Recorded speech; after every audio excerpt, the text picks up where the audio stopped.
Era uma vez um grande grupo de jovens que estavam animados para finalmente se formarem depois de tantos anos de esforço. Bem, quase todos, porque aquele jovem de óculos na verdade se sentia mais aliviado, pois sua vida de fantoche com os professores tinha chegado ao fim. Seu amigo sabia que ele sempre teve dificuldade em dizer não, mas também sabia que a vida após a formatura não seria muito diferente. Ele prometeu a si mesmo que nunca mais se envolveria com qualquer coisa relacionada à escola. Enquanto conversava animadamente, o jovem estava prestes a atravessar a rua sem olhar para os lados, e como já sabemos em histórias como essa, geralmente aparece um caminhão. E, sim, apareceu um caminhão. Não se preocupe, ele foi atropelado, mas nosso protagonista reencarnou como um bebezinho chamado Lihan, o terceiro filho da família Venas, do Império. Ele veio a este novo corpo com todas as suas memórias intactas. E sim, ele percebeu que não era uma família qualquer, mas uma família nobre com riqueza e poder.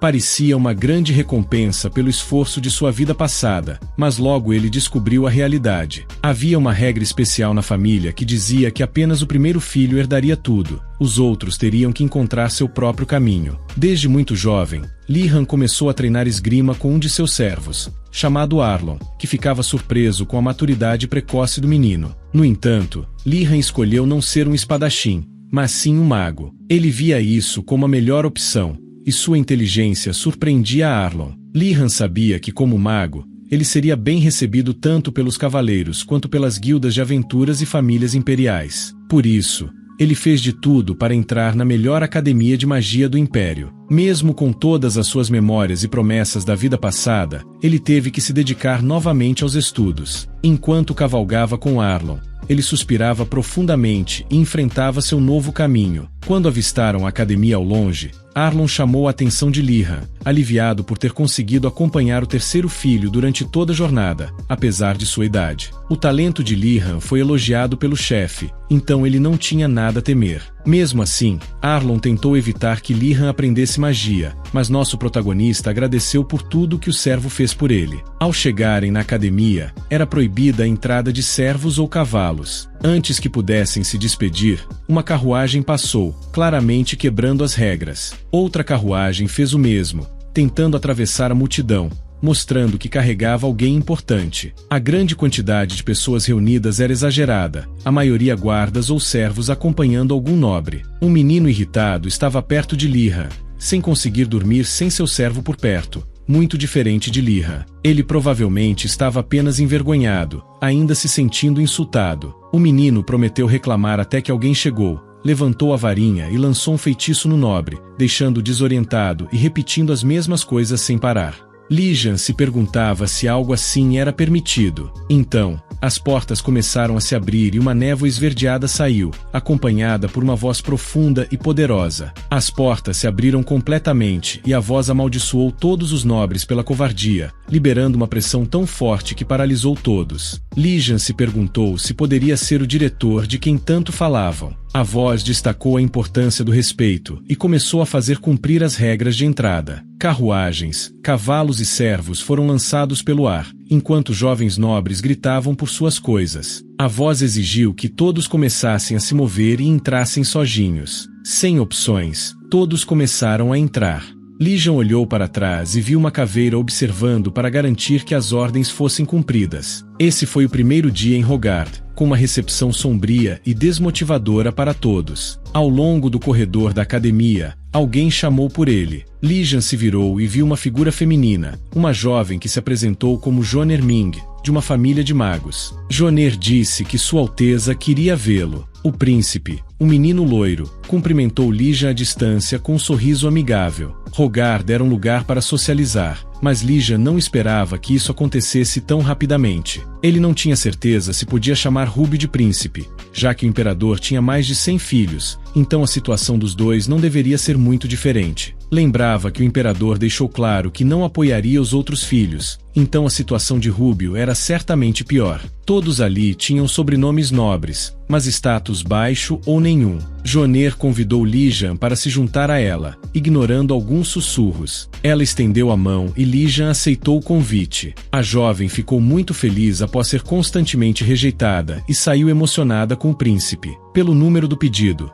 O dano recebido foi o número 97, ou pelo menos de acordo com suas palavras, já que outros diziam que eram 101. Suspeita que Lijan compartilhava. Joner avisou que continuaria perguntando e, enquanto isso, Lijan começou a se arrepender de ter aceitado o convite. Gendan o tirou de seus pensamentos, voltando a olhar para alguém que o havia rejeitado. Lijan só conseguia pensar que o loiro era imaturo. Nosso protagonista tentou animá-lo, explicando o significado de tolo, parecendo sentir que era a palavra que melhor o definia. Apesar disso, o menino se voltou para aquele que o rejeitou para continuar suas reclamações, vendo agora que ele estava queimando. Arte, a princesa número 44 da família imperial, não precisou pensar muito para entender o motivo. A loira perguntou ao protagonista se ele poderia tentar intimidar o menino com seu bom comportamento, o que ele recusou por não ser a coisa certa a fazer. O príncipe então perguntou o que deveria fazer, levando-o embora. Ao definir perdoar com gentileza ou solicitar um duelo,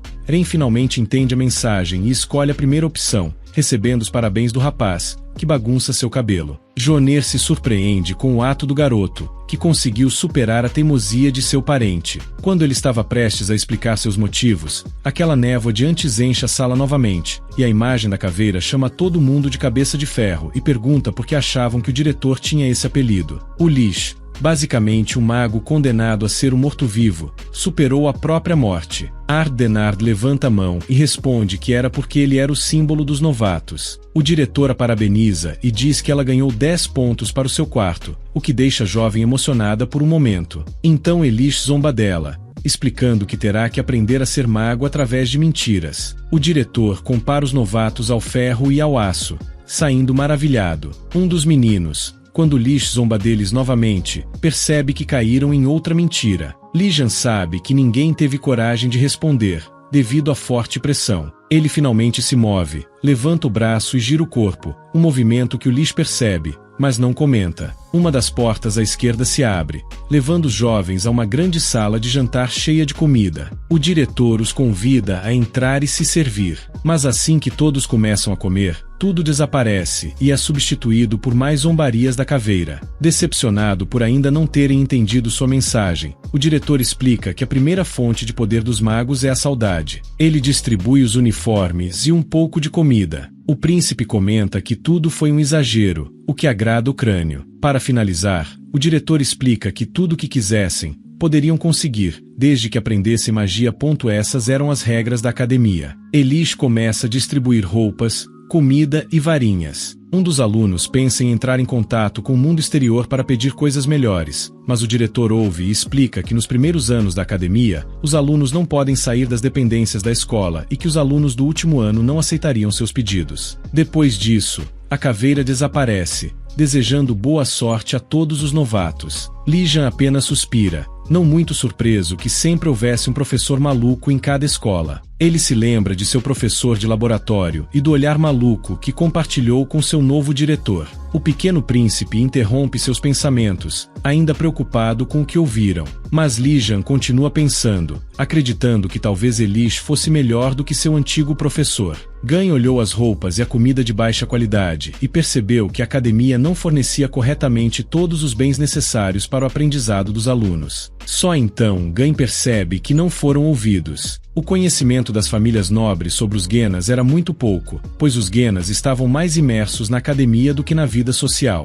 Havia muitos rumores e mal-entendidos sobre a família de Lijan. Ele está focado em seu raciocínio enquanto o príncipe não entende como o menino consegue permanecer tão calmo, mesmo quando seu amigo pega pelo ombro e jura que o convidará para sua festa um dia. Lijan agradece pela oferta repentina e sugere que vão para os dormitórios. A academia aceitava a todos, independentemente de talento ou status, mas as rivalidades eram inevitáveis. Para lidar com isso, decidiram dividir os dormitórios em 4 áreas diferentes, conforme o status dos alunos. Primeiro, a Torre do Dragão Azul, onde ficavam os membros da família real e nobres, como Lijan. Depois, a Torre da Fênix Eternamente Ardente, que abrigava os discípulos de ordens religiosas. Na Torre do Tigre Branco, que morde o penhasco, ficavam os cavaleiros. Por fim, a Torre da Tartaruga Negra, que vê o passado e o futuro, era para camponeses, servos, palhaços, nobres de baixa classe e outros. Essa última torre tinha o status mais baixo de todos,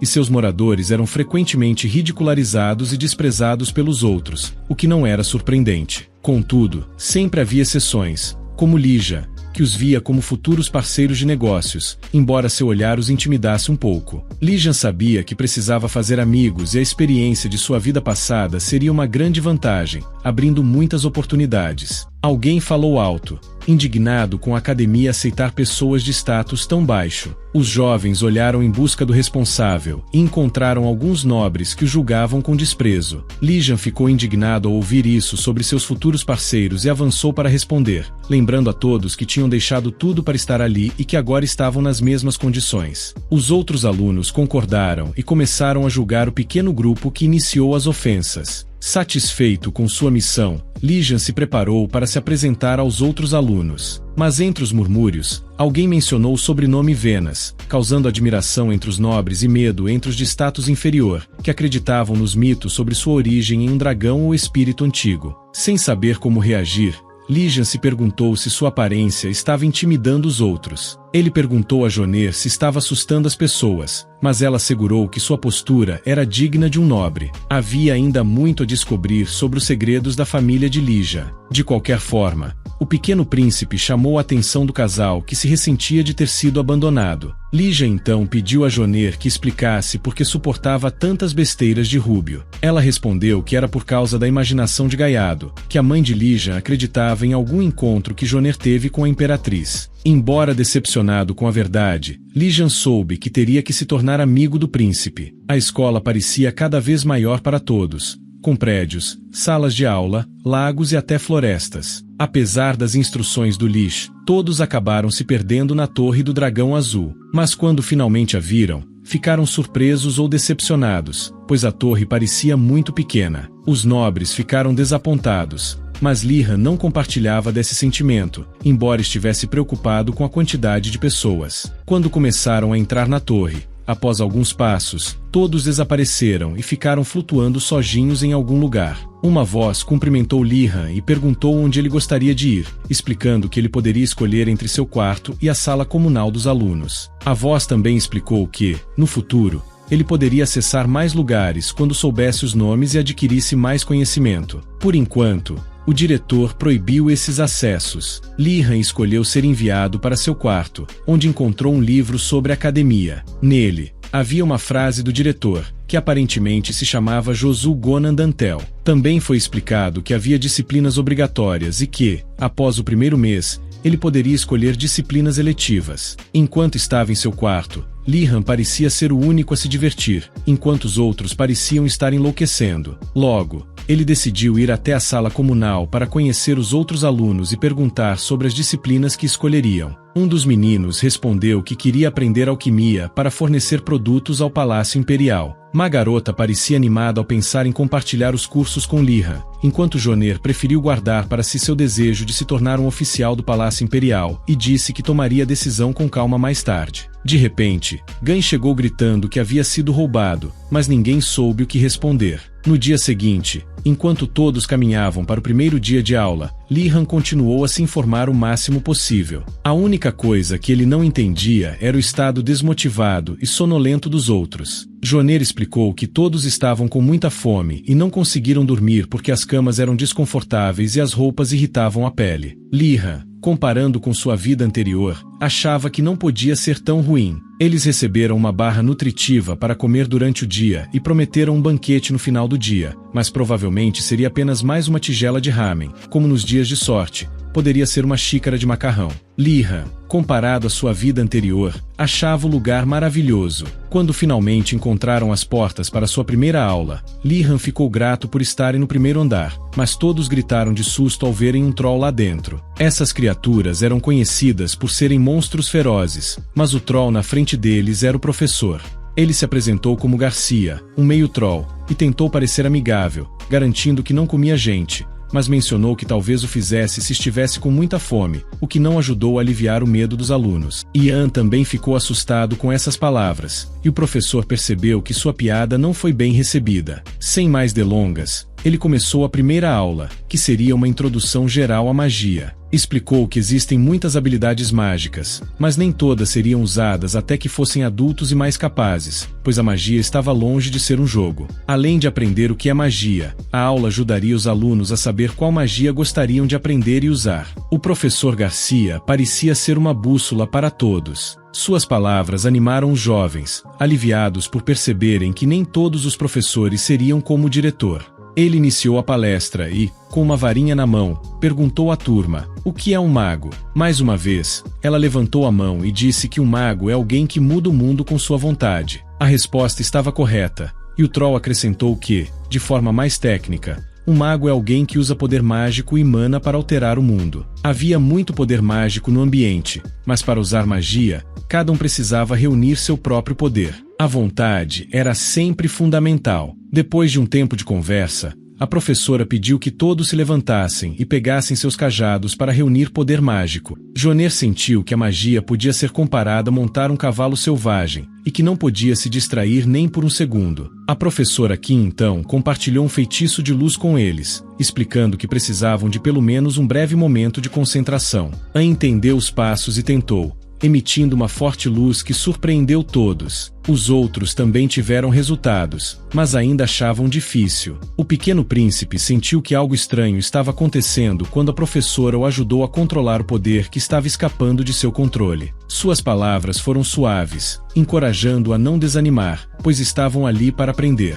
Na segunda tentativa de todos, Nando já estava muito estressado. A professora Kim explicou que, embora aquele fosse o feitiço mais fácil, ele ainda exigia pelo menos um mês de prática. Seu dever era fazer os alunos entenderem isso por si mesmos. Após parabéns aos alunos, a terceira tentativa começou, mas metade desistiu. Na quarta tentativa, restavam apenas 3 alunos, e na quinta, apenas Liha. Ele levantou a mão e perguntou à professora se podia continuar tentando. Ela ficou surpresa, pois Lihan já tinha tentado 7 vezes, e normalmente o poder mágico dos novatos se esgotava na quinta tentativa. O poder mágico tinha muitos nomes, como energia para as tribos, éter para os estudiosos, poder divino para os padres, e assim por diante. Independentemente do nome, o poder mágico estava acabando. A professora Kim perguntou o nome de Lihan e ficou surpresa por ele não mencionar seu sobrenome. Ela gostou disso, pois mostrava que a igualdade era respeitada na escola. Ela pediu que ele se aproximasse e estendesse a mão, e ele sentiu uma onda de poder o envolver.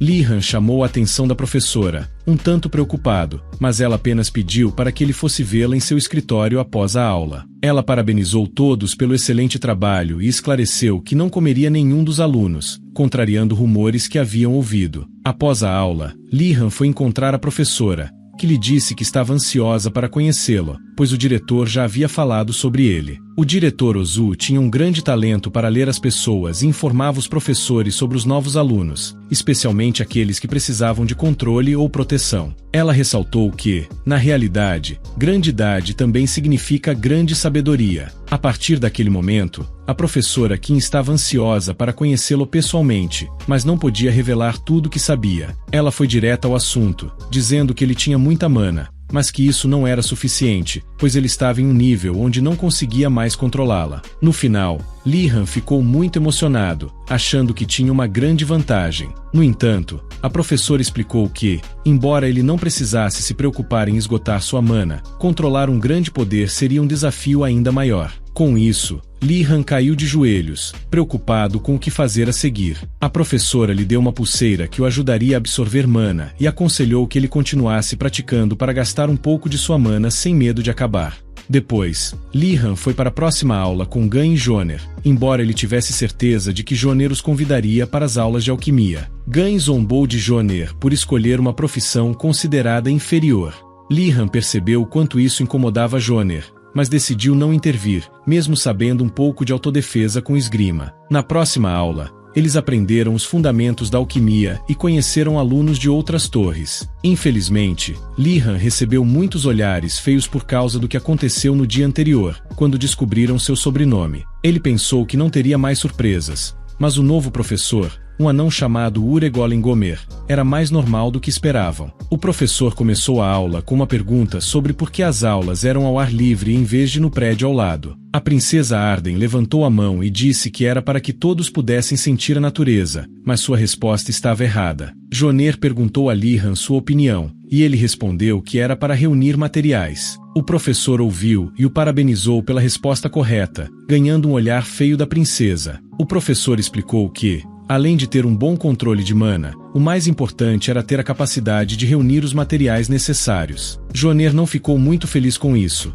e Arden levantou a mão dizendo que os materiais poderiam ser cultivados ou encomendados, achando exagerado dizer que o mais importante era reuni-los pessoalmente. Alguns alunos concordaram, mas isso irritou o professor, que exclamou sobre a imaturidade desse pensamento. Ele explicou que os materiais adquiridos nem sempre eram utilizáveis e que apenas 10% podiam ser cultivados com sucesso, pois os cultivadores frequentemente os danificavam. O professor mandou todos praticarem, e um pergaminho com uma imagem apareceu nas mãos de cada aluno, instruindo-os a procurar o material. O que aconteceu com Lihan? Ele tocou em uma erva que Joner conhecia, mas foi um erro ir tão despreocupadamente atrás das plantas, já que a floresta poderia esconder perigos que ninguém havia mencionado. Eles deveriam ter sido mais cautelosos. Lihan e Joner concordam que seria melhor formar em grupos de 3, mas não parecia haver muitas opções. O protagonista pensou na princesa como uma possibilidade, mas era tarde demais, pois todos já haviam se juntado a ela rapidamente. O que deixou Lihan mais irritado foi que até mesmo os da Torre da Tartaruga se uniram a ela. Joner explicou que Ardenard era bastante famosa por sua inteligência e talento, então não foi surpresa que todos gostassem dela, independentemente do status. Isso contrastava claramente com o príncipe,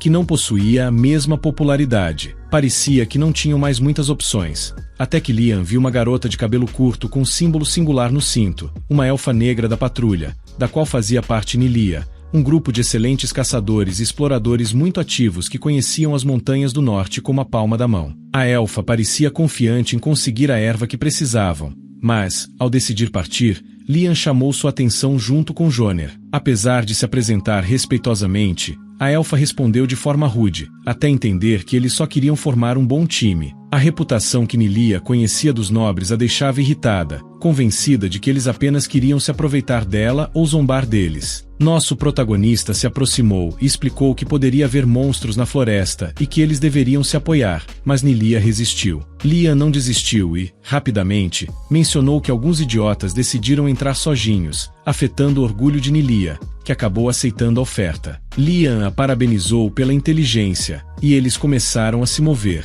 Embora Nilia tenha seguido à frente, Joner admirava sua agilidade, sem entender como Lihan percebeu que ela seria útil. Lihan explicou que observou suas pernas desenvolvidas e calos nas mãos, características de uma caçadora experiente. Nilia não conseguia parar de pensar na estranha sensação de ser lida tão facilmente por ele. Lihan mencionou o símbolo em seu cinto e Nilia parou um pouco, permitindo que Joner pedisse que ela ajustasse seu ritmo para seguirem juntos, mas Nilia ainda relutava em agradar os nobres. Lihan usou novamente sua técnica, lembrando-a que, sozinhos, ele e Joner poderiam encontrar as ervas, mas desta vez Nilia perguntou qual seria o papel de Lihan no time. Pensando um pouco, Lihan mencionou que protegeria os dois, como um cavaleiro, mas ela não entendia porque ele estava na Torre Azul. Nosso protagonista viu uma oportunidade de se aproximar e se apresentou como um dos Genas, mas isso só gerou outro grito de susto. A elfa ficou nervosa, mas tentou esconder. Para descobrir por que seu sobrenome era tão desaprovado, Joner explicou que eram apenas rumores comuns entre os nobres. No caso de Lihan,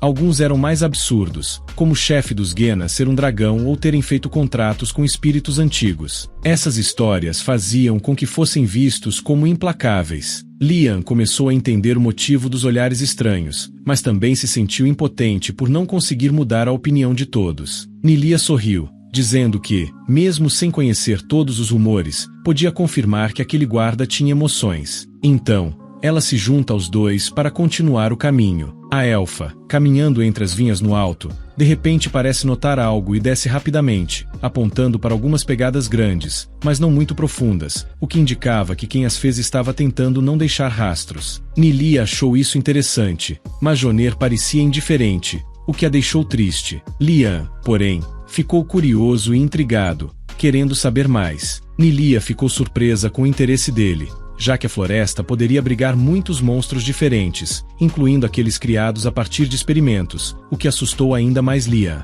Nilia recomendou seguir as pegadas para evitar uma emboscada, mas Lian pediu que ela o ensinasse a ler esse tipo de rastro. A elfa explicou que não era uma tarefa fácil e que ele poderia desistir no meio do caminho, mas Lian prometeu se dedicar até o fim. Suas palavras agradaram a Nilia, que concordou em deixá-lo tentar. Seguindo as pegadas, encontraram algumas ervas e continuaram avançando até avistarem um javali gigante. Nilia pediu que ambos cuidassem do monstro, e Lian se colocou à frente, sacando seu cajado, que mudou de tamanho para enfrentar o javali. Joner ficou animado ao ver a magia que Lian possuía, mas, por precaução, avisou que o distrairia se algo desse errado. Lian enfrentou o javali, lembrando-se do que Arlon lhe ensinou, aprender a lutar com qualquer arma. O nível mais alto que um espadachim poderia alcançar era transferir seu mana para a arma, mas Arlon preferia não desanimar Lian explicando quão complicado isso era. Lian queria apenas aprender a defender seu corpo, e sua maturidade impressionou tanto Arlon que ele prometeu dar-lhe o melhor treinamento. Talvez isso tenha feito exigir mais de si mesmo, mas naquele momento valeu a pena. Com um único movimento,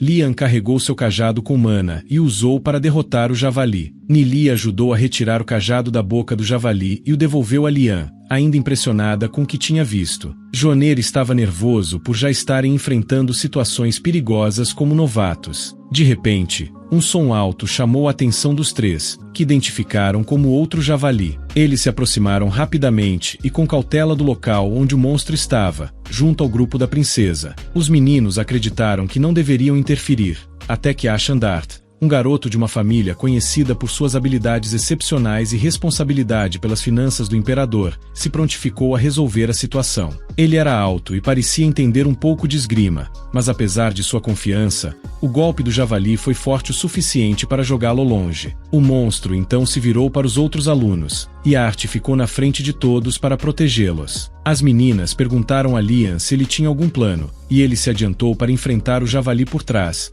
derrotando-o com um único golpe. Lian não pôde deixar de elogiar o menino por ter aprendido a atacar usando a direção do vento a seu favor. Denard se aproximou para agradecer a Lian, garantindo que encontraria uma maneira de recompensá-lo. Lian já tinha uma ideia e pediu que ele recomendasse uma aula onde pudesse obter bons resultados facilmente. Nesse momento, alguém os interrompe, dizendo que tinha resposta, e era o professor Golem que chegava, emanando uma aura sinistra semelhante à do velho mestre. Uri Golem garantiu que a melhor escolha era a alquimia, pois ela sempre exigia paixão e amor. Satisfeito com a resposta do professor, Lian prometeu ajudá-lo a conseguir os ingredientes para obter ótimos resultados. Mesmo que esse não fosse o plano inicial de Lian, ele não pôde voltar atrás em suas palavras. Voltando-se para o javali, Uri Golem afirmou que a busca daquele dia havia terminado. Ele ficou bastante desapontado porque outros grupos não conseguiram enfrentar os javalis. Ashen parecia entender que esse era o plano desde o início, algo que o anão não negou, pois a busca por materiais exigia que todos aprendessem a lidar com situações inesperadas. Mas os alunos só podiam amaldiçoá-lo por suas aulas extremistas e descuidadas. Joner perguntou se as ervas que haviam coletado eram inúteis, já que os três se esforçaram bastante para conseguir pelo menos algumas. Ver as ervas nas mãos dos alunos surpreendeu Uri Golem, que os parabenizou pelo grande esforço, insistindo novamente para que Lian não perdesse suas aulas. Embora sem muita empolgação, Lian disse ao professor que faria todo o possível para assistir às aulas, deixando orgulhoso de sua falta de rebeldia apesar da idade. Baseado em tudo o que havia mostrado naquele dia, o professor lhe deu o privilégio de visitar a cabana na floresta sempre que quisesse durante todo o semestre, pensando que isso seria apenas para fazê-lo limpá-la. O professor pareceu perceber sua preocupação e explicou que lá ele poderia encontrar uma ampla variedade de ingredientes frescos, temperos e vegetais que ele mesmo tinha coletado na floresta. Tendo agora acesso ilimitado a esses alimentos, a perspectiva de Lian mudou, repetindo que a alquimia era o melhor. Todos foram embora, até que Lian e seus amigos levaram o javali para a cabana, acreditando que sozinhos não conseguiriam carregar tudo. De repente, Joner se ofereceu para ajudá-lo na tarefa, desde que pudesse ficar com um pouco de carne. Nilia ficou surpresa ao ver alguns nobres dispostos a sujar as mãos, mas a confiança no rosto deles deu a resposta. Logo o professor chegou com todas as ferramentas necessárias, e todos começaram a preparar a carne do javali. Depois de cortar toda a carne, Liam percebeu que havia muita carne para ser consumida de uma vez, então eles teriam que conservá-la. Urogen parabenizou Liam pela ótima ideia, superando cada vez mais suas expectativas. Em seguida, Liam convidou todos para comer, pedindo pão com manteiga ao professor após mostrar seu talento culinário. O Urog Golem trouxe vários acessórios para a mesa, e todos desfrutaram de um grande banquete com o que sobrou. Nilia sugeriu que dividissem com os demais companheiros, mas os dois nobres optaram por vender a carne, um tanto indignados. Ela argumentou que eles deveriam compartilhar um pouco com seus amigos, mas prestaram atenção ao aviso de Joner de que poderiam se arrepender mais tarde. De qualquer forma, os três pareciam funcionar como estudantes dedicados, embora um tanto agitados. O professor esperava não ter que lidar com muitas dores de cabeça que viriam a seguir, mas os meninos continuaram a oferecer a todos que se sentassem. Claro que não seria de graça, custaria apenas 2 moedas de prata por pessoa, como disseram. Os jovens aceitaram o preço e saborearam a iguaria que derretia na boca. No final, todos saíram satisfeitos. No dia seguinte, os jovens tiveram aula de educação básica de personalidade mágica, e os nobres discordaram bastante, argumentando que já eram perfeitos e não precisavam desse tipo de aula. Foi quando um professor bem conhecido por todos os alunos apareceu para cumprimentá-los, chamando todos de estúpidos. Parecia que ele seria o professor de educação de personalidade, e Elish percebeu os rostos de seus alunos, suspeitando que eles tinham comido algo muito saboroso. Um dos alunos estava prestes a reclamar sobre ter que encontrar comida por conta própria, quando o diretor silenciou o menino com um feitiço para evitar que ele dissesse coisas sem sentido. Mesmo assim, o professor parecia bastante surpreso, já que geralmente os da Torre da Tartaruga eram os primeiros a se adaptarem às regras e dificuldades. Os tigres brancos, por outro lado, geralmente eram os últimos dos nobres a se ajustarem. Se havia uma coisa que ele tinha certeza, era que os guardiões de Lihan estavam por trás de tudo isso. Até ele ficou surpreso que um descendente de tal família fosse tão flexível. O diretor Ozu queria que todos aprendessem a ter um pensamento livre e flexível, embora também tenha visto que eles estavam sofrendo um pouco. O mesmo aluno que questionou a necessidade da aula anteriormente perguntou por que deveriam fazer essa aula agora, e ninguém tinha uma resposta. O diretor explicou que a culpa era do imperador, pois quando um aluno de sua academia cometia uma ofensa grave, ele ia até lá para fazê-lo assumir sua responsabilidade. Dito isso, ele ordenou que todos abrissem seus livros na página certa, fazendo-os repetir alto e claro para não usar magia para prejudicar pessoas comuns. Embora nosso protagonista duvidasse muito que tal aula fosse realmente eficaz, passaram a aula inteira repetindo a mesma frase indefinidamente. No final, o diretor disse a todos que suas palavras seriam bem gravadas para desenvolver um coração bondoso. Por fim, ele pediu a 2 alunos que se voluntariassem para ajudá-lo em uma tarefa, mas todos olharam para baixo. Lihan parecia pensativo, mas eventualmente se levantou, arriscando obter algum benefício. O diretor ficou um tanto surpreso e questionou seus motivos. O que ele faz ao dizer que foi uma grande honra poder ajudar? Longe de realmente acreditar em suas palavras, ele aceita que pelo menos teve a coragem. Gai não consegue evitar sentir tanto medo pelo amigo que chega a pensar em levantar a mão até que alguém o impeça. O diretor avança e fica emocionado, agradecendo pelo fato de o menino vir de uma família bastante habilidosa com documentos. Ashan se vira para o protagonista, dizendo que esperava poder retribuir sua ajuda da última vez que ele salvou sua vida, mas enquanto ambos se entretêm um pouco trocando palavras, o diretor permanece na frente deles para lembrá-los de que tem uma tarefa a cumprir: escrever todas as regras para todos os alunos para a próxima aula. Eles se resignam a escrever, passando longas horas na mesma sala escrevendo sem parar. Ashan fica tão frustrado que preocupa Lihan, que interpreta que mais do que um pedido, era um teste para ver se ambos poderiam usar magia para escapar de todo aquele trabalho tedioso. Foi assim que eles decidiram fazer,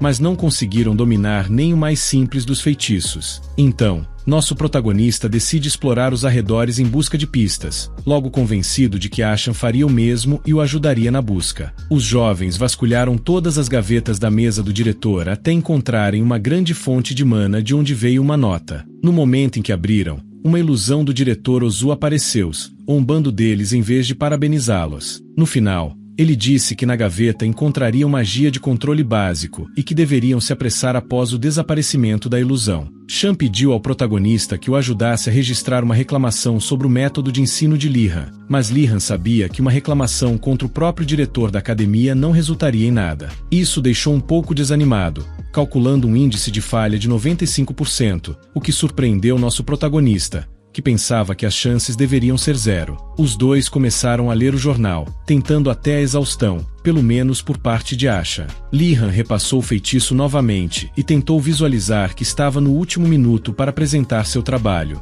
Na próxima tentativa, a caneta começou a levitar, e a emoção era visível no rosto do protagonista. Agora só restava começar a movê-la, mas assim que tentou, tudo deu errado e a caneta voou pela janela, passando novamente pelo pergaminho. Na segunda tentativa, nada aconteceu. Enquanto ia para a terceira tentativa, as portas se abriram, revelando o diretor Ozu naquele momento em que Li-Han perdeu a concentração e a caneta voou para o lado, quase batendo na testa de Lish. Asha não conseguiu conter sua animação por causa de seu desejo de acertar o diretor chato, e Li-Han tentou silenciá-lo antes que a caneta atingisse sua cabeça. Ele parou sua magia, surpreso com o progresso de seu aluno, fazendo-o admitir que tinha talento, apesar de sua tolice. Li-Han fez o possível para conter seu aborrecimento e alegrar o humor do diretor, ousando perguntar-lhe algo sobre conselhos para movimentação de objetos, o que o acalmou. Para qualquer novato, a segunda parte era mais complicada, mas tudo não passou de mais uma brincadeira do diretor. Em troca, ele apenas disse que os caras especiais encontrariam mais dificuldade. O protagonista manteve um sorriso no rosto, mesmo irritado com a impossibilidade de incomodá-lo, e terminou sua tarefa enviando Li-Han para a sala de jantar, enquanto Asha era levado para a enfermaria devido ao seu cansaço mágico. Havia apenas um lugar com o prato servido, e Li-Han ficou feliz por pelo menos ter um pouco de carne de javali para acompanhar sua refeição do dia. Quando ele estava prestes a sentar-se para comer, uma voz feminina o chamou pelas costas, trazendo-lhe uma lista escrita com as informações que ele havia solicitado. Emocionado, Li-Han abriu a folha de papel e leu o título, Cursos Populares. Um tanto triste, ele explicou novamente que queria fazer aqueles cursos onde poderia tirar notas altas com facilidade. Aparentemente, eles eram mais populares. Art ainda não entendia a mensagem, então ele mudou suas palavras, dizendo que era mais fácil ter boas notas nos cursos onde havia menos pessoas, o que só decepcionou ainda mais a garota. Ela tinha acreditado que o menino era um nobre exemplar, talvez não tanto agora. Felizmente, a garota também tinha outra lista com seu pedido correto, que Li-Han recebeu com carinho. Entre os cursos estavam esgrima básica e práticas de batalha mágica, cursos que despertavam pouco interesse em comparação com aqueles que envolviam pesquisa e afins. Lian estava sozinho e empolgado na manhã seguinte. Nosso protagonista estava indo para sua próxima aula sozinho porque Gan, Joner e Asha recusaram sua oferta de compartilhar suas aulas, cada um por motivos diferentes. Mas nada mudaria sua opinião devido à sua vasta experiência, sabendo que os professores não tinham consideração pelos alunos nem se importavam com os outros. Então seu plano era ter aulas simples e depois se concentrar nas realmente importantes. Agora havia um problema. Aparentemente, a sala de conferências estava ocupada pela prática repetida de batalhas mágicas básicas. Havia um mito no porão do prédio sobre as torres escuras e sombrias nas quais nenhum estudante deveria entrar de forma imprudente, pois uma vez lá dentro, quem sabe se alguém seria capaz de sair vivo. Para Lian, essas histórias sempre foram um tanto exageradas, mas Arao Long falou sério ao alertá-lo que poderia sair de lá traumatizado ou até sem vida. Lian agora associava isso à escola, que era basicamente como uma masmorra cheia de torres, então nem os alunos ousavam explorar toda a academia. Se algo ajudou Lian a seguir em frente, foi lembrar que a escola não deveria ser vista como perigosa, embora fosse verdade que havia uma aura estranha no ar. Tão absorto em seus pensamentos, ele não percebeu a presença do diretor Ozu até que ele perguntou se ele estava indo para o nível subterrâneo. Após o susto inicial, ele percebeu que tinha uma nova oportunidade com o diretor. Ele sorriu timidamente e pediu algumas informações sobre o seu destino, mas tudo o que recebeu foi uma resposta enigmática de que deveria deixar uma flor caso encontrassem seu corpo. Claramente, o diretor tinha um jeito peculiar de brincar com os alunos. Com o coração ainda batendo rápido, Lian desceu para o subsolo da academia. Ele esperava encontrar um ambiente mais sombrio do que realmente encontrou ao chegar à porta da sala de aula. Lá fora, encontrou um grupo de jovens conversando, o que o deixou esperançoso de que não estaria completamente sozinho. Essa esperança foi logo dissipada quando os jovens entraram na sala de aula errada. Liam entrou na sala correta e encontrou pelo menos 3 alunos presentes, embora parecesse que também haviam se enganado quanto à sala. Ele não notou as esferas em cada mesa até uma voz firme advertir que a aula estava prestes a começar, fazendo com que todos se sentassem. Nosso protagonista só percebeu a presença do professor quando ouviu começar a falar. O homem emerge das sombras, revelando sua pele pálida, olhos vermelhos e dentes afiados, típicos de um vampiro. Ele se apresenta como o professor Greg Bluey e expressa contentamento em ensinar batalha mágica a Liam, segurando uma das esferas em suas mãos. Explica que as esferas são feitas de pedra estelar espiritual, muito sensíveis à mana, e que os alunos devem infundir um pouco de sua própria mana nelas durante o exercício. Todos se levantam, deixando os alunos confusos, pois a tarefa foi mais fácil do que esperavam. Liam percebe que as marcas nas esferas indicavam a intervenção do professor. Ele também considera a possibilidade de que esses artefatos poderiam ser fabricados e vendidos por um bom preço. Enquanto isso, atrás dele, uma garota de cabelos rosa parece perder o controle da esfera, lançando-a em direção ao teto. Felizmente, professor Greg interveio a tempo para evitar danos à estrutura da sala de aula. Apesar do tratamento diferenciado do professor para com a garota fraca após o incidente, Liam continua concentrado em esfregar a esfera, ignorando o que ocorre ao redor. A primeira instrução é realizar movimentos circulares com a esfera. Um dos meninos parece ter sucesso, mas Liam ousa perguntar por quanto tempo devem continuar o exercício. Professor Greg responde que devem continuar até dominá-lo perfeitamente, sem dar margem para desistências. Os meninos pedem para ir ao banheiro, sem esperar por permissão. Enquanto saem rapidamente, a jovem de cabelos grisalhos parece desmaiar. Liam inicialmente suspeita de uma atuação, mas ao verificar seu estado, percebe que não era encenação. Ele pede permissão ao professor para levá-la à enfermaria, mesmo que isso signifique ficar sozinho na sala de aula. Após deixar a garota na enfermaria,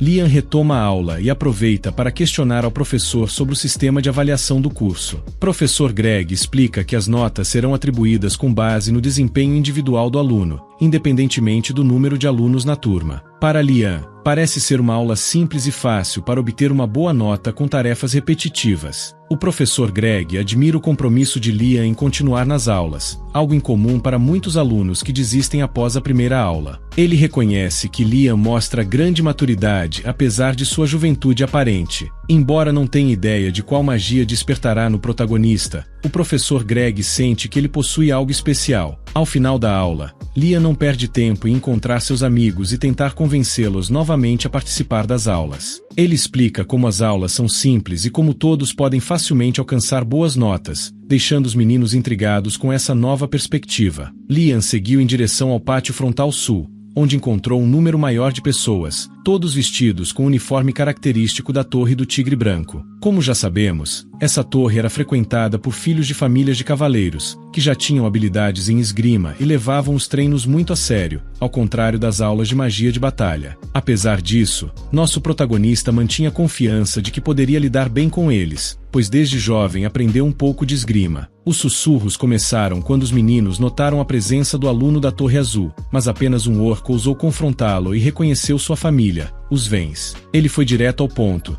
dizendo que Liam estava no lugar errado e que qualquer um sem conhecimento básico de espada não seria aceito. Com um toque de sarcasmo, Liam agradeceu ao orc pela advertência, mas deixou claro que não tinha intenção de sair. O orc continuou a explicar seu aviso para todos os alunos que podiam ouvi-lo, alertando sobre os riscos dos duelos. A torre de Liam, por sua vez, minimizou as palavras do orc, garantindo que ele não se deixaria ferir facilmente. Parecia que o orc estava começando a se irritar com o garoto quando uma nova figura apareceu, o professor Engondel, um elfo como os demais professores. Professor Gondel cumprimentou os alunos, assumindo que a maioria já tinha algum conhecimento em esgrima, enquanto ele se encarregaria de aprimorar suas técnicas ou desenvolver habilidades novas. Liam, no entanto, percebeu que ele estava ali apenas para passar de semestre, não demonstrando grande interesse na aula em si. Foi então que alguém mais jovem tocou seu ombro para chamar sua atenção. Liam se virou para ver quem era e se deparou com um elfo muito atraente, que o cumprimentou e perguntou se ele era da família Denas. Ao saber que eram Vens, O elfo ficou intrigado e questionou por que alguém conhecido pela habilidade e magia estaria interessado em aprender esgrima.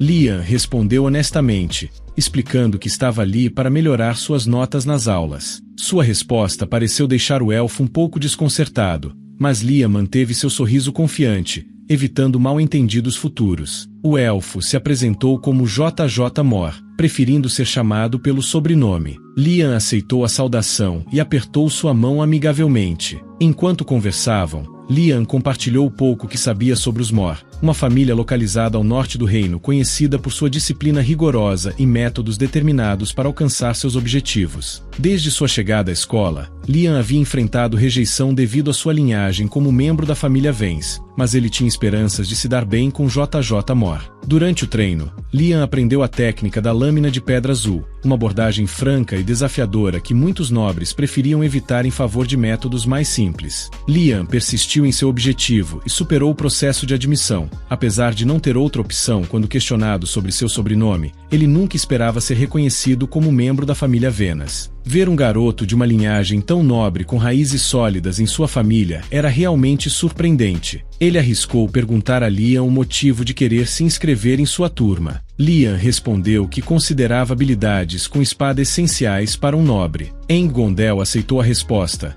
porém com uma leve decepção, e pediu-lhe para fornecer uma resposta melhor para não prejudicar sua missão de obter mais pontos. Sem hesitação, eles continuaram a conversa, discutindo suas opiniões sobre a esgrima. Para Liam, aprender mais sobre o aprofundamento da técnica da lâmina de pedra azul foi uma oportunidade emocionante para aprimorar suas habilidades. O rosto de Aang-Gondel se iluminou ao ouvir isso, expressando sua satisfação com a resposta de Liam. Ele elogiou Liam por não se deixar influenciar pela reputação de sua família e por levar a esgrima a sério, não apenas como um entretenimento. Como muitos dos alunos da Torre do Tigre Branco aguardavam ansiosamente, Aang-Gondel pegou sua espada e desafiou Liam para um duelo. Embora Liam não estivesse completamente entusiasmado com a ideia, não tinha escolha a não ser aceitar. O duelo se desenrolou com Aang-Gondel saindo vitorioso, deixando Liam exausto no chão. Aang-Gondel estendeu a mão para ajudá-lo a se levantar e explicou a ele a importância de ser tão inabalável quanto uma rocha ao usar a técnica da pedra azul. Com essas palavras, ele encorajou Liam a gravar isso em seu coração para melhorar sua técnica. Enquanto Liam tentava se recuperar da dor e acalmar seu corpo,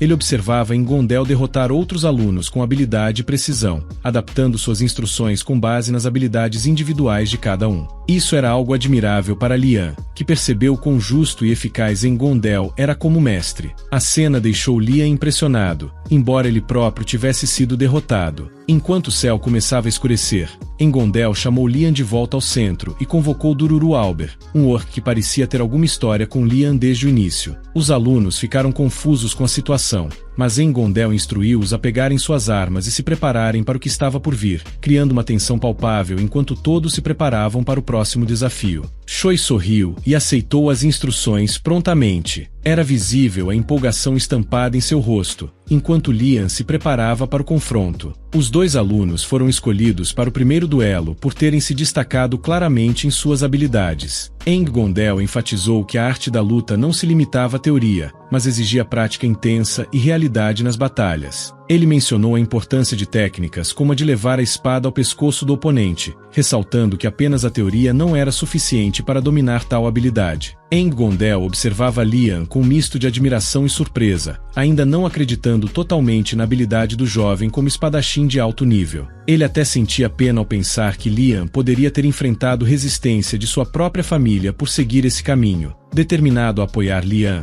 Aang-Gondel levantou o braço, indicando o início do duelo entre os dois alunos preparados com suas espadas de treino. Choi, da família Orc Choi, dominava a técnica da espada alpina lunar, conhecida por seus movimentos rápidos e precisos, enquanto outro aluno empregava a poderosa técnica da pedra azul, que era mais pesada, porém igualmente forte. Com o sinal dado, Choi partiu para o ataque inicial, movendo-se rapidamente para alcançar seu oponente. Liam recuou habilmente, desviando da investida de Choi e aproveitando a oportunidade para jogar sujeira nos olhos do orc, uma tática que deixou os outros alunos chocados e questionando se era permitida. Aang-Gondel explicou que na batalha tudo era válido, pois era uma questão de viver ou morrer, o que fez Liam continuar seus movimentos sem hesitar, buscando a vitória com habilidade e determinação. A batalha continuou intensa, com Lian mostrando sua agilidade e estratégia, enquanto Choi lutava para se proteger dos ataques precisos do jovem espadachim. Lian encontrou uma brecha, acertando um golpe estratégico no pé de Choi para desequilibrá-lo. O orc, confiante demais no início, agora estava em desvantagem diante da habilidade e velocidade de Lian. Aang Gondel observava orgulhosamente seus alunos demonstrarem seus talentos, enquanto a batalha se aproximava do fim. Choi, apesar de controlar bem sua técnica, estava claramente desafiado pelo vigor e destreza de Lian. Embora a raiva e a intensidade com que ele lutava o fizessem esgotar rapidamente sua resistência, Lian permaneceu calmo e respondeu com precisão aos movimentos de seu adversário. Ele compreendia a situação de Choi, reconhecendo que a energia do orc ainda precisava ser melhor direcionada. Lian manteve a serenidade, aproveitando-se da hesitação de Choi, sabendo que muitos de seus movimentos eram desgastantes e sua energia não seria infinita. A espada de Choi emanava mana em grande quantidade, porém sua falta de confiança era evidente, o que comprometia seu desempenho. Enquanto Choi tentava atingir Lian com sua espada, não percebia seu erro crucial. Estava desperdiçando muita energia e se tornando cada vez mais exausto, ao passo que Lian permanecia focado e imperturbável, com apenas algumas gotas de suor e uma expressão determinada. Para Choi, era como tentar perfurar uma pedra com uma agulha, controlado pela estratégia de seu oponente. Seus medos o fizeram vacilar por um momento crucial, tempo suficiente para que Lian desarmasse Choi e apontasse espada para seu pescoço, marcando o fim do confronto. Aang Gondel interveio para encerrar a batalha, indicando que o vencedor já estava claro. Com tranquilidade, Lian baixou sua espada enquanto Aang Gondel convidava os jovens a dar um passo à frente. O olhar de tristeza de Aang Gondel ao observar Choi refletia sua convicção de que o orc poderia ter obtido um resultado diferente se tivesse mantido a compostura. Lian, no entanto, não esperava que Choi estendesse a mão em um gesto de desculpas pelo comportamento inicial, surpreendendo-o positivamente. Lian retribuiu o gesto, demonstrando camaradagem entre os alunos, enquanto os demais estudantes começavam a aplaudir. Ele dirigiu um olhar firme aos demais alunos, questionando por que não estavam aprendendo da mesma maneira. Assim, o primeiro dia de aula acabou não sendo ruim para o protagonista, mas à noite, Choi e os outros estudantes da Torre do Tigre Branco se reuniram para discutir o evento anterior, expressando desaprovação em relação ao comportamento de Choi. Moray, especialmente, abordou seriamente a situação, considerando-a uma humilhação para todos os presentes na residência. Ele questionou Choi sobre suas intenções para remediar seus erros, e o orc reconheceu que sua derrota foi justa, admitindo sua fraqueza no confronto. Mordai rapidamente interveio novamente, enfatizando que o que importava agora era o fato de Choi ter perdido e como isso afetava a honra e orgulho dos futuros cavaleiros. A responsabilidade recaía sobre a família Choi, visível pelo olhar sério de Alf-Cho, que questionava como resolver essa situação. Choi recusou-se a se envolver em algo tão sujo, desafiando os outros a não terem vergonha de suas palavras. Moradi percebeu que, apesar das objeções, ninguém além do orc ousou se manifestar contra atacar Lian de forma covarde. Decidindo que era hora de agir, Choi ignorou Rubio e alertou os outros sobre uma oportunidade para se vingar. Rapidamente, outros garotos se prepararam para atacar. Choi, dividido entre o que era correto e a reputação dos Genas, foi confrontado por 3 oponentes de famílias poderosas. Ele tentou alertar Lian, mas uma pedra atirada com força interrompeu seus planos, surpreendendo a todos pela resposta decisiva de Lian. Choi ficou paralisado, reconsiderando suas ações recentes. Enquanto Lian mantinha calma, os outros garotos hesitavam diante da brutalidade de sua resposta. Ele desafiou os agressores a continuarem, destacando sua origem familiar em voz alta. Isso provocou risos entre os demais, que viram o ato como covarde. Apesar de afirmarem não se intimidar, as dúvidas começaram a surgir entre eles, perceptíveis para Lian, que reconheceu a influência por trás do ataque. Suspirando profundamente, Lian decidiu enfrentar o problema de frente. Com as mãos nos bolsos, ele tentou obter respostas, mas só conseguiu exaltar ainda mais os agressores. Enquanto eles se aproximavam, Lian sabia que enfrentar os 3 ao mesmo tempo seria quase impossível. Lembrando-se do conselho de Hao Long para fugir em situações assim, ele percebeu que não tinha para onde correr. Subitamente, notou as pedras ao seu redor e lembrou-se de seu treino com a varinha. Sem hesitar, ele conjurou uma magia básica, erguendo as pedras ao seu lado. Os garotos ao redor ficaram chocados ao ver um novato controlar magia tão habilmente. Lian estava pronto para defender-se, determinado a enfrentar seus adversários. Ele exibia um sorriso tranquilo diante de suas próprias conquistas, esperando que isso fosse suficiente para intimidá-los e finalmente escapar. Infelizmente, as coisas se complicaram quando, com um movimento suave da varinha, Liam desviou uma das pedras diretamente para a cabeça de um dos garotos ao seu redor, deixando-o inconsciente e todos perplexos. Os cavaleiros presentes trocaram olhares preocupados, ponderando sobre o que acabavam de testemunhar e pensando nos próximos passos a seguir. Apesar do horror que sentia, Liam sabia que precisava manter a fachada de invencibilidade para se salvar. Com algumas palavras rápidas, os meninos decidiram recuar, levando seu camarada caído, sem se importar mais com nada. Choi permaneceu oculto entre as árvores. Logo, ouviu o protagonista chamá-lo, deixando-o nervoso enquanto a noite avançava. Com curiosidade mútua, eles conseguiram conversar. Era difícil para Choi acreditar que Moradi pudesse ser realmente mal-intencionado. Liam compreendia que cada torre tinha suas próprias regras e hierarquias, e isso fez pensar sobre o elfo. A cordialidade inicial de Moradi, que revelou uma hostilidade latente, surpreendeu Liam. Choi tentou continuar explicando, mas Liam estava absorto em seus pensamentos. Ele queria entender por que Moradi o havia abordado inicialmente e compartilhou suas dúvidas com o orc. Choi sugeriu que talvez Liam fosse visto como um troféu pelos Venas, uma maneira de ganhar reconhecimento. Isso preocupava Choi, pois sabia que enquanto Liam continuasse a demonstrar habilidade com a espada, o ódio dos tigres brancos cresceria, e Moradi saberia como usar isso a seu favor. Ao retornar à sua terra,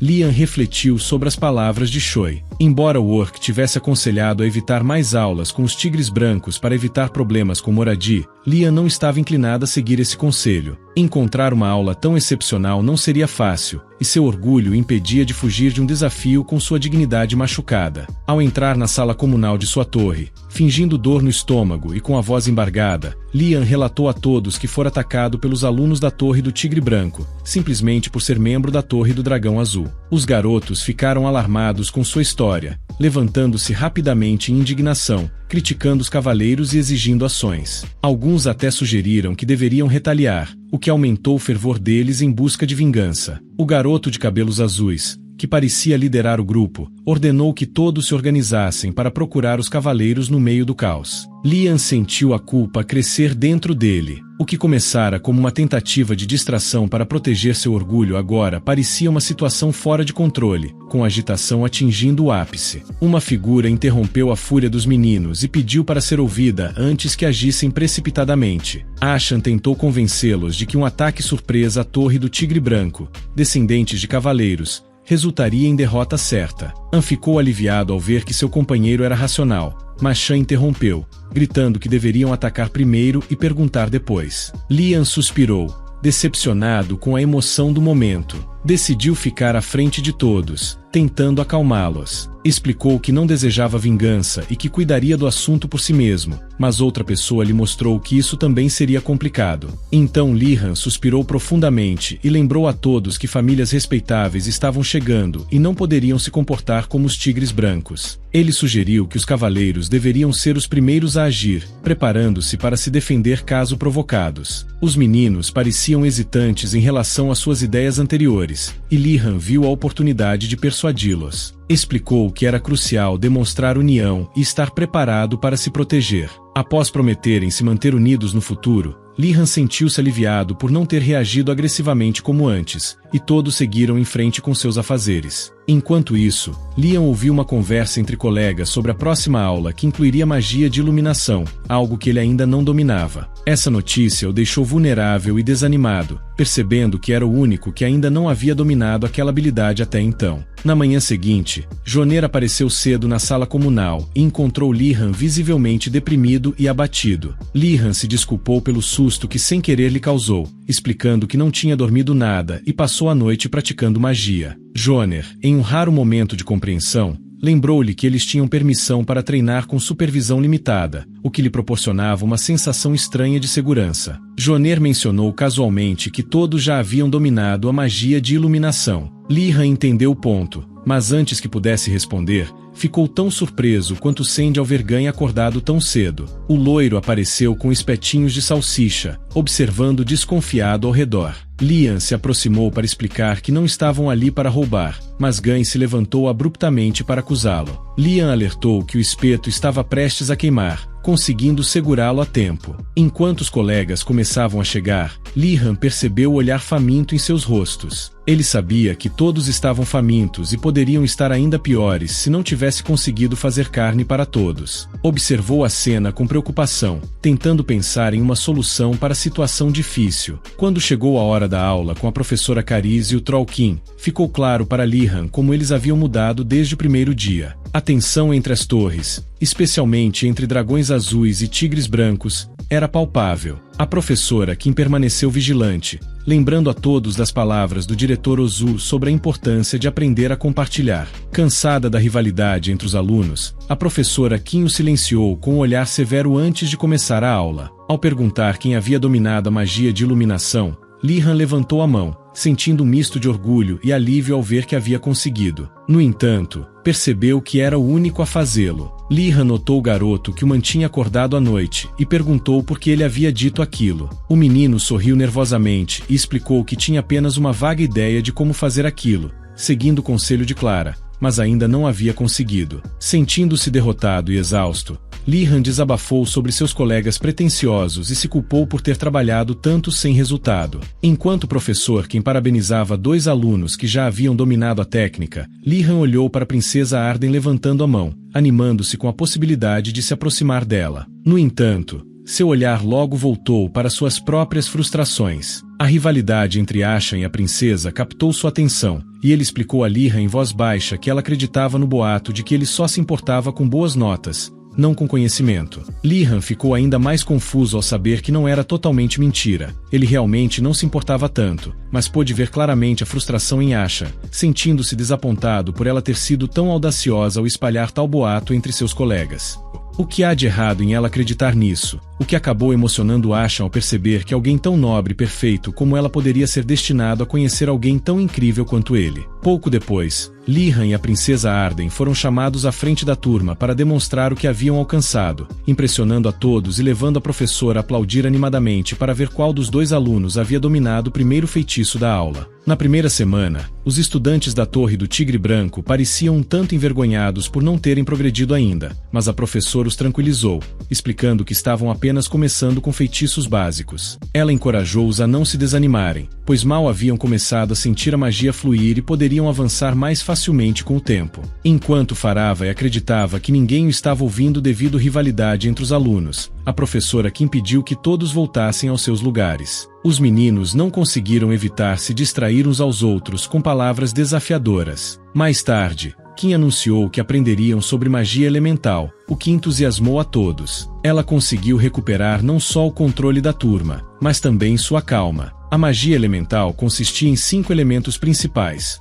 água, fogo, terra, vento e escuridão, além de atributos mais complexos como magia gravitacional e invocação de espíritos. Atribuindo os artefatos corretos a esses elementos, cada aluno poderia descobrir sua afinidade natural. Kim explicou que a magia não era como matemática, onde você precisava aprender operações básicas como adição, subtração, divisão e multiplicação para avançar lentamente até o nível médio. Em vez disso, os alunos precisavam explorar e compreender profundamente os elementos e seus atributos para dominar a magia de forma significativa. Não importava muito qual elemento básico você não dominasse, pois o conhecimento da magia em si significava que você seria tratado no mundo como uma pessoa realmente importante. Jian sentia-se cada vez mais entusiasmado com a perspectiva de avançar para essas aulas. Agora, a professora Kim solicitava a todos que se preparassem para experimentar todos os elementos. Ao final, cada aluno perceberia qual deles era mais adequado para si. Os meninos começaram a conversar entre si até que Kim os interrompeu, batendo a bengala no chão para chamar a atenção.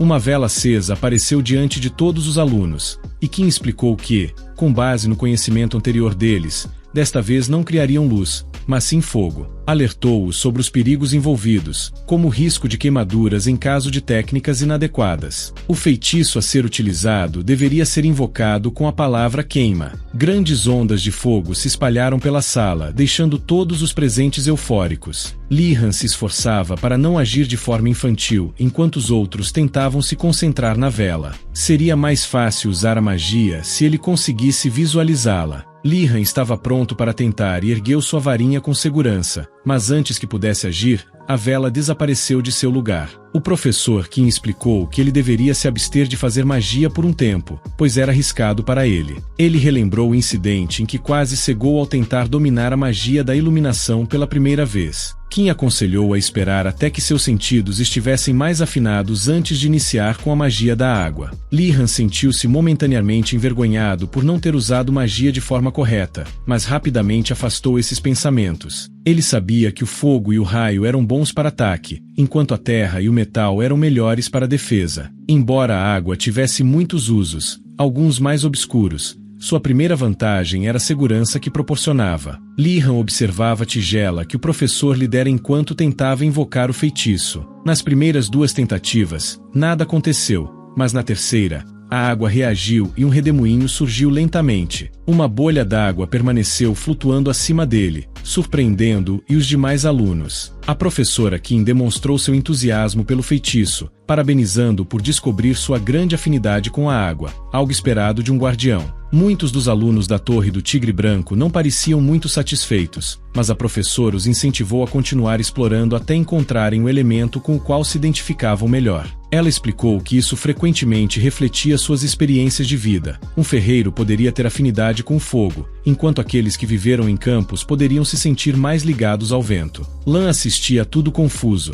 sem perceber que sua afinidade com a água poderia ser devido às constantes imersões nos ensinamentos de seus mestres anteriores. Assim, a princesa Arden olhou para nosso protagonista, e quando ele percebeu, virou-se rapidamente, não conseguindo pegá-la olhando. Ele tinha certeza de que ela tinha sentido seu olhar, mas então a bolha que ele criará estourou sobre sua cabeça, fazendo a menina rir um pouco. A professora lembrou-lhe que ela não podia perder a concentração e pediu para ela tentar novamente, garantindo que não haveria mais problemas com a mana. Lee, por sua vez, sentiu que aquilo parecia um castigo físico e tentou intervir, mas outro colega chamou primeiro a atenção do professor para ajudá-lo com o problema. No final das contas, todos os professores pareciam um pouco desajustados, assim como o diretor, e agora restava apenas aceitar o que deveria ser feito. Aqueles que observavam de longe admiravam seu aluno valente, mas Li-han não tinha remorso, pois entenderá que dominar a magia era o melhor exercício para manter a mente equilibrada, como caminhar numa corda bamba. Ele sabia que essa era a melhor forma de aprender e desenvolver seu enorme potencial, do qual ele era consciente. Seu talento era tão grande que não podia ser explicado facilmente,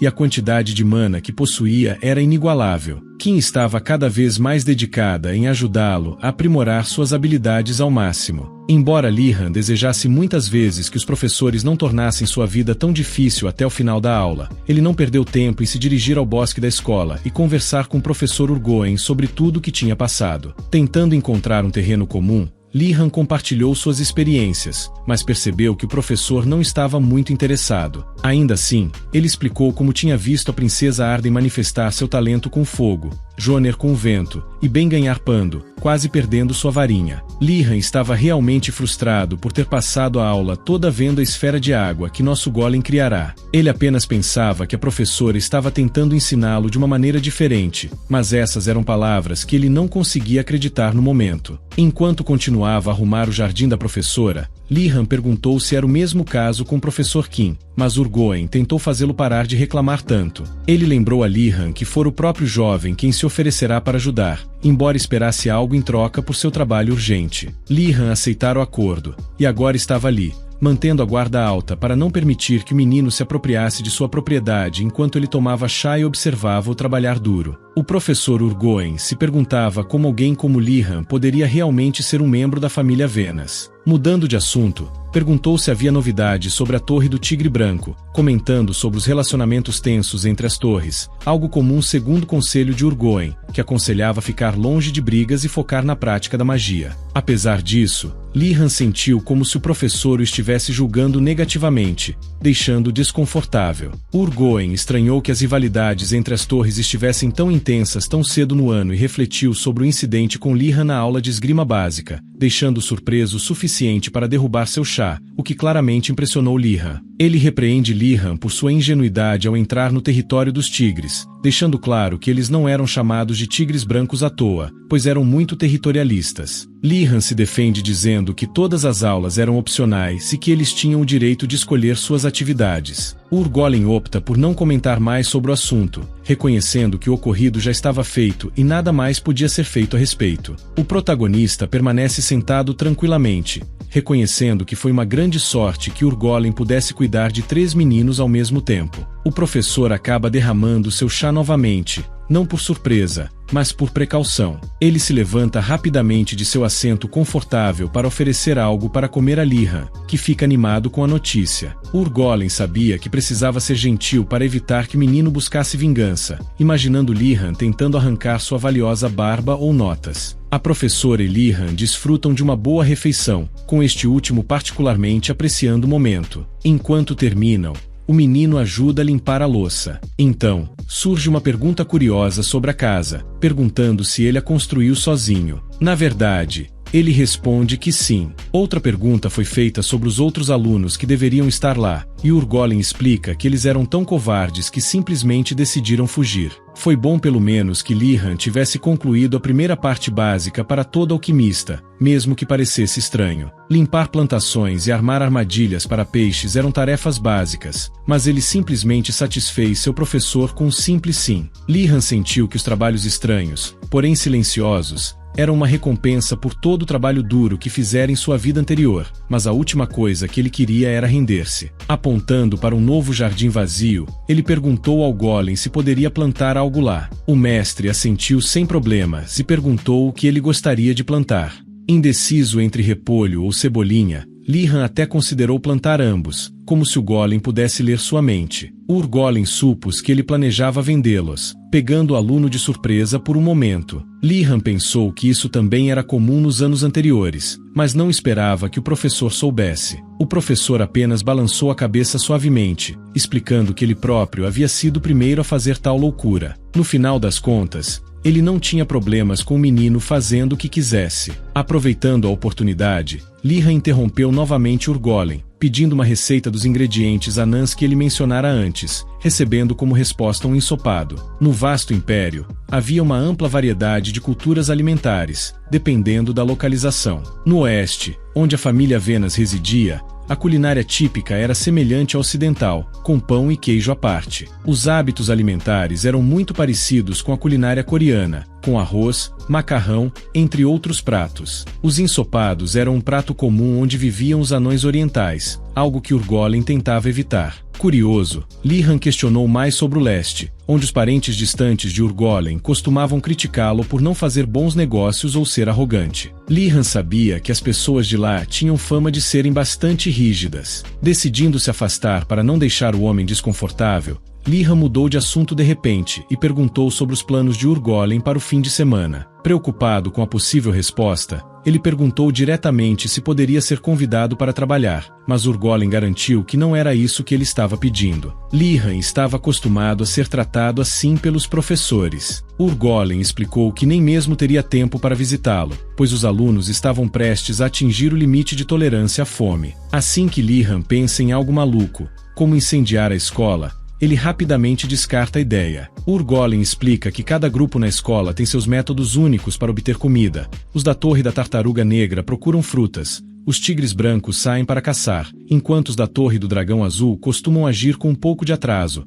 mas mostram talento em resolver problemas. Lihan, intrigado, pergunta sobre as práticas da Torre Fênix e descobre que eles recorrem à oração para acalmar a fome nos momentos difíceis, o que ele considera uma demonstração admirável de fé. Após se vestir novamente, Lihan acena para o professor, sugerindo que talvez saia de casa com seus amigos no fim de semana. Suas palavras não tranquilizam totalmente Urgolem, mas Lihan pega uma vassoura e começa a limpar, enquanto Urgolem lembra de evitar conflitos, pois poderiam trazer surpresas indesejadas. Lihan pede uma opinião a Urgolem sobre escapar da fortaleza que é a Academia de Magia, cercada pela lança mágica. Todos os anos, muitos alunos tentavam fugir motivados principalmente pela falta de comida e outras necessidades básicas. Urgolem percebe pela expressão de Lihan que algo está incomodando e tenta despertá-lo antes que seja tarde demais para impedi-lo. Quando Lihan pergunta se alguém já tentou fugir antes, Urgolem hesita em responder, sabendo que uma resposta afirmativa poderia incentivá-lo. O professor decide não comentar e simplesmente entrega-lhe uma espada, deixando-o livre para decidir seu próprio caminho.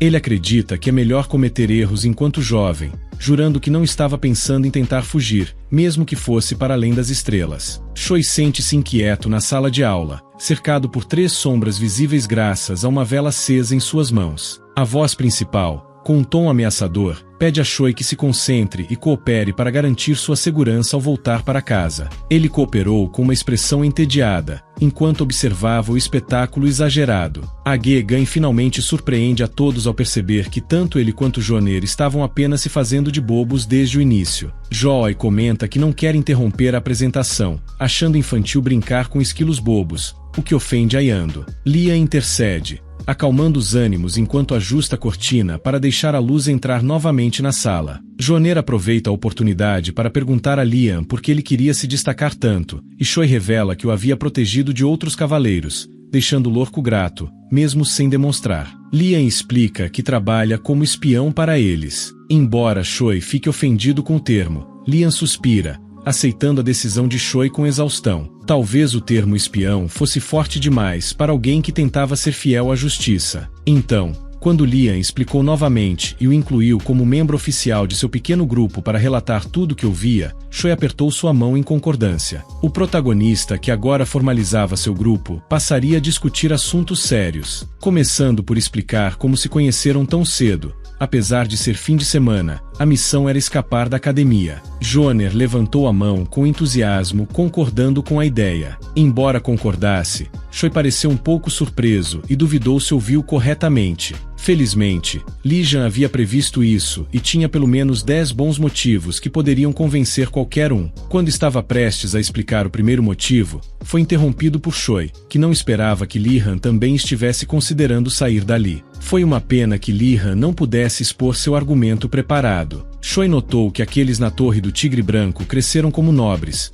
sem conhecer a fome, o que tornava mais difícil para ele suportar seus estômagos roncando incessantemente. Os jovens cavaleiros reunidos na torre de sua academia ouviam seus estômagos roncando sem parar, cansados da mesmice da comida e da inação para mudar isso. Desta vez, a determinação brilhava em seus olhos ao concordarem em sair para caçar algo que pudesse matar sua fome e provar seu valor, assim como os lendários dragões azuis. Quando todos finalmente concordaram com a ideia, alguém entrou na sala, chamando a atenção de todos os presentes e pedindo silêncio para Mardi, o líder do grupo. Ele explicou que caçar era uma opção viável, mas alertou sobre os desafios que enfrentariam. O javali que Liam enfrentará no passado havia sido solto pelo professor e ainda estava solta na floresta. Enfrentá-lo significaria ir fundo na floresta, onde aguardavam inúmeros desafios e criaturas desconhecidas que poderiam superar suas habilidades. Nessa perspectiva, os jovens cavaleiros ficaram intrigados e finalmente perguntaram a Mardi se ele tinha uma ideia melhor para enfrentar esse problema. O elfo sorriu tristemente,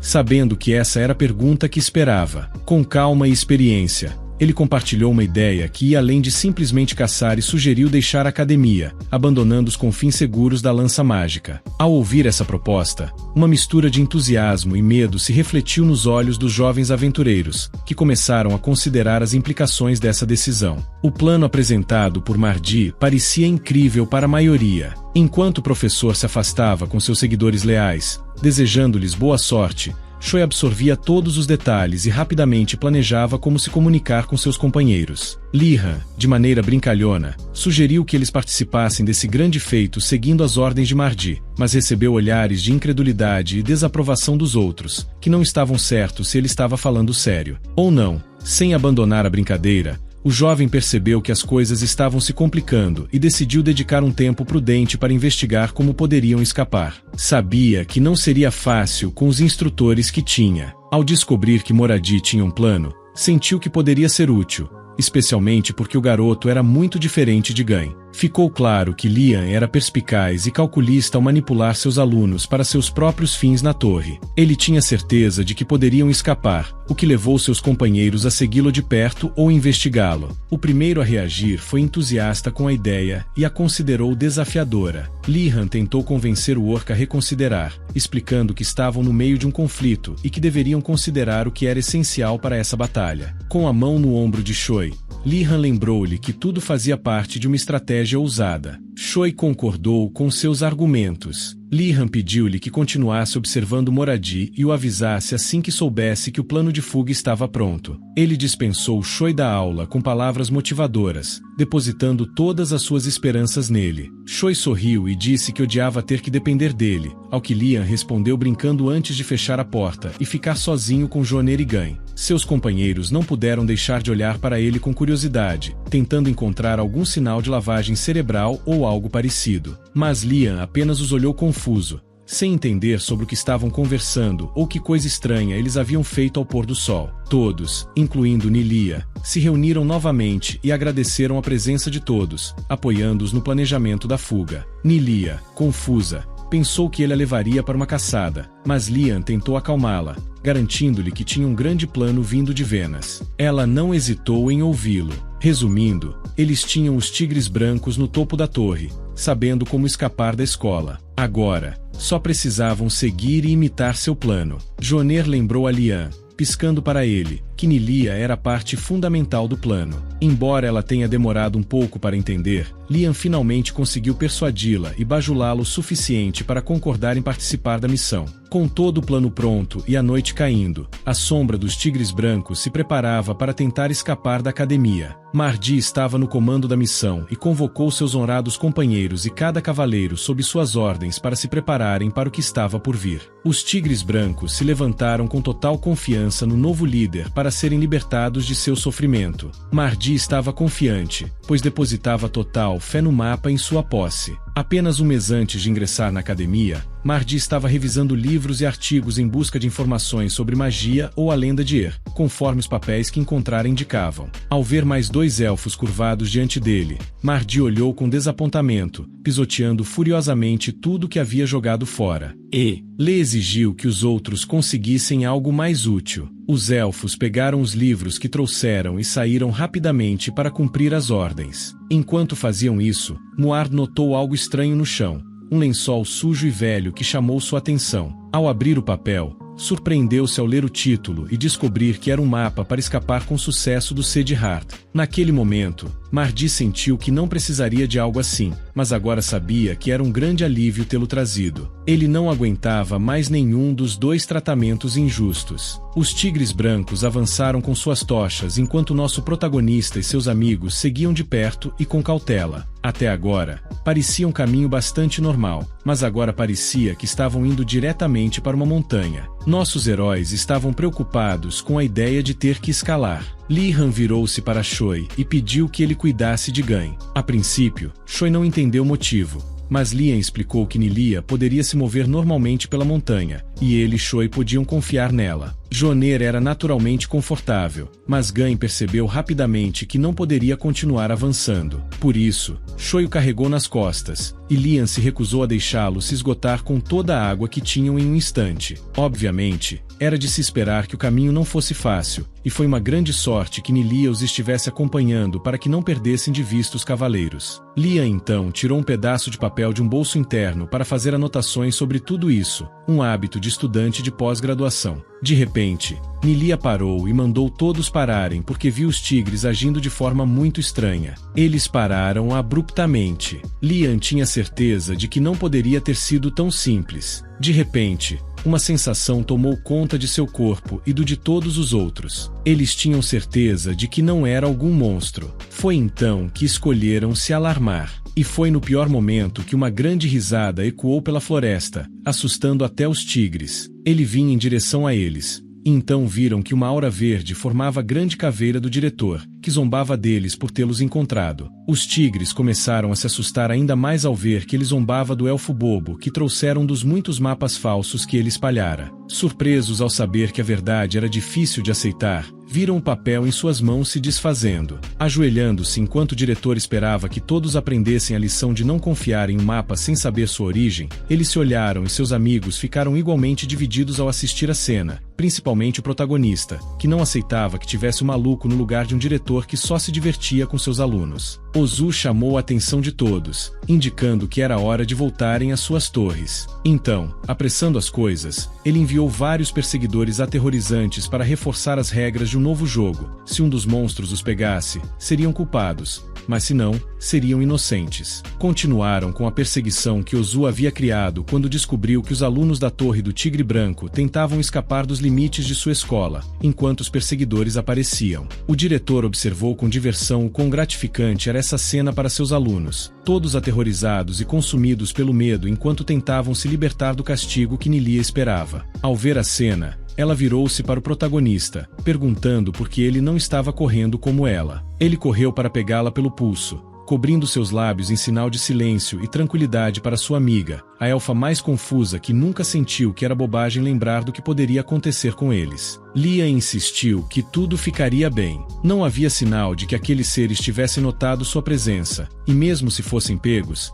não acreditava que o castigo que poderiam lhes dar fosse tão ruim. Isso fez Nilia dar um pulo maior do que o normal. Não era ruim ser punido quando o quarto que os aguardava parecia um calabouço antigo. Lian a parabenizou por sua mente prodigiosa e grande imaginação, mas logo Joner acalmou enquanto Lian ficava de olho para garantir que os esqueletos fantasmas não os descobrissem. Eles precisavam pensar em uma maneira inteligente de escapar, mas de repente ouviram os tigres brancos organizando-se em formação, pois acreditavam que fugir não resolveria nada, preferiam lutar, defendendo sua honra e código de cavalaria. Essas questões eram importantes naquele momento, mas foi então que Shoi chamou a atenção porque tinha uma ideia para sair dali. A melhor opção era unir forças com os tigres brancos e fugir juntos, mas Lia interpretou isso de outra maneira. Os tigres brancos dariam tempo para eles executarem seu próprio plano de fuga bem-sucedido. O resto da equipe concordou com essa estratégia. Então, Lihan reconsiderou a situação, mas ainda não viu uma oportunidade clara para agir.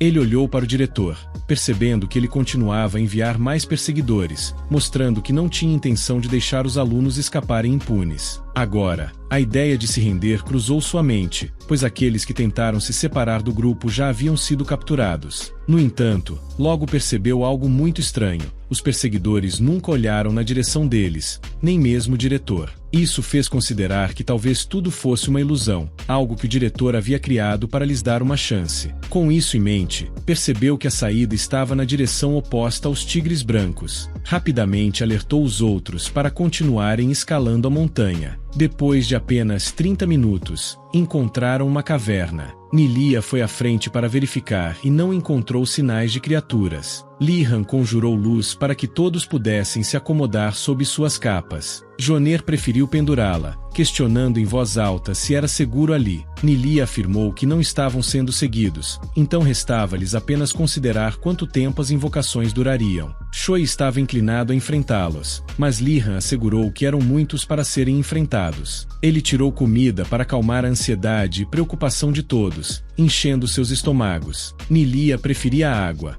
mas seu cantil já estava vazio. Lihan fez a água surgir com sua magia, preenchendo, despertando um pouco de inveja no protagonista pela utilidade de sua magia em suas aventuras. Joner então sugeriu acender fogo para espantar o frio, e Nilia usou sua magia para fazer isso, recebendo elogios dos outros, embora dissesse que não se comparava à magia de Lihan. Ele insistiu que deveriam ser gratos pela magia que possuíam. Mais tarde, Nilia e o protagonista deixaram a caverna, vendo ao longe a magia de Ozu ainda em movimento entre os alunos, o que levou Lihan a pensar que seu diretor estava simplesmente louco. Nilia ficou surpresa com as palavras do protagonista, como se Ozu pudesse ter ouvido tudo, mas o garoto insistiu que não deveriam reprimir suas emoções, assim como ela era livre para expressar as suas. Admitindo para si mesma que o protagonista sabia ser convincente, decidiu seguir seu coração, exclamando com raiva que o diretor era apenas um louco. De repente, percebeu uma sombra escura que a fez se agarrar ao protagonista com medo, pedindo perdão por suas palavras. Quando Lihan virou-se para a sombra,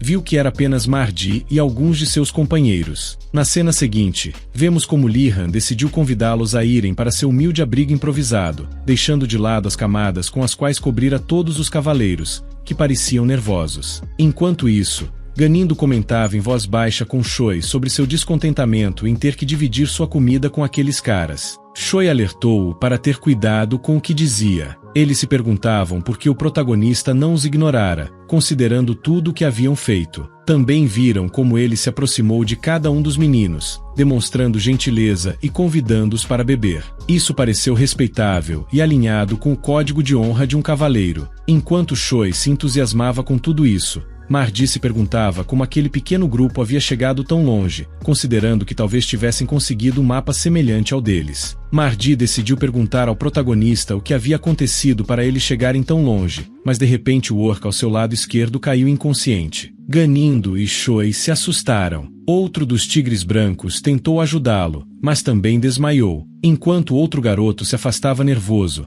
Mardi pensava ter descoberto a chave do que havia acontecido com o protagonista, percebendo que tudo aquilo fora planejado. Lihan derramou água do copo e explicou que era tarde demais para explicar tudo a ele. A cabeça de Mardi já estava uma bagunça, e seus lábios emitiram ameaças simples e balbuciantes aos jovens Genas até que ele finalmente adormeceu. Depois disso, todos se levantaram em busca de uma explicação do amigo sobre o que acabará de acontecer, principalmente porque acreditavam que haviam feito algo errado. As meninas começaram a rir suavemente enquanto acalmavam os meninos. Joner explicou que apenas os colocará para dormir, o que pareceu ofender Ganindo, pois não foram informados antes. Lihan não se sentiu mal, pois agira por necessidade. Ele se levantou para chamar a atenção de todos, explicando que precisavam levar os tigres brancos com eles, caso contrário os esqueletos não os deixariam em paz. Choi não parecia muito feliz com o plano, mas Lihan lembrou-lhe da personalidade de Mardi, que certamente causaria problema se acordada. Então,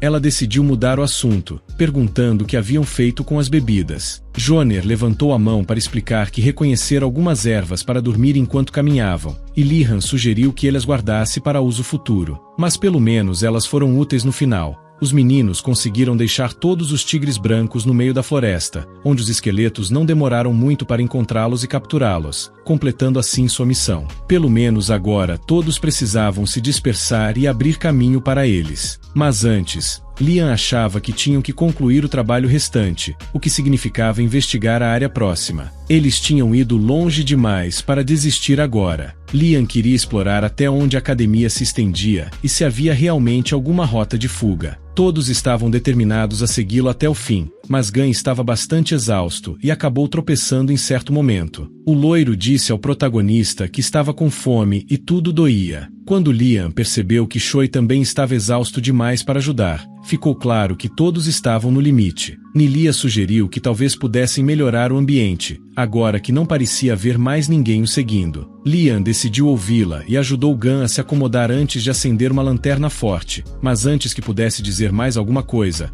uma voz misteriosa os interrompeu. Depois de uma brisa suave, pediu aos alunos que apagassem a luz para que pudessem dormir, mas ninguém conseguiu ver quem estava falando, o que começou a deixá-los em pânico até que Lihan dirigiu seu olhar para a árvore mais próxima, cujas folhas começaram a cair. Ele propôs alguns enigmas, com a condição de que se acertassem, seriam tratados como convidados, mas qualquer erro não terminaria bem para ninguém. Então disse que faria a primeira pergunta e Lihan ouviu. Disse que um certo anão acendeu 5 velas, mas um vento forte apagou 2. E sendo assim, quantas velas ficaram acesas? Lihan pensou ser uma armadilha. Qualquer pessoa diria que 3 velas ficaram a acesar, mas na verdade todas se apagam com o tempo. O loiro ergue as mãos respondendo a pergunta, enquanto Lihan fica pensativo. Nisso Lihan grita para o garoto esperar, porém a voz diz que a resposta está correta. O protagonista fica sem entender nada, enquanto o garoto loiro fica todo feliz por ter acertado. A voz diz que vai tratá-los como convidados, mas vai fazer mais uma pergunta. E os alunos que acertarem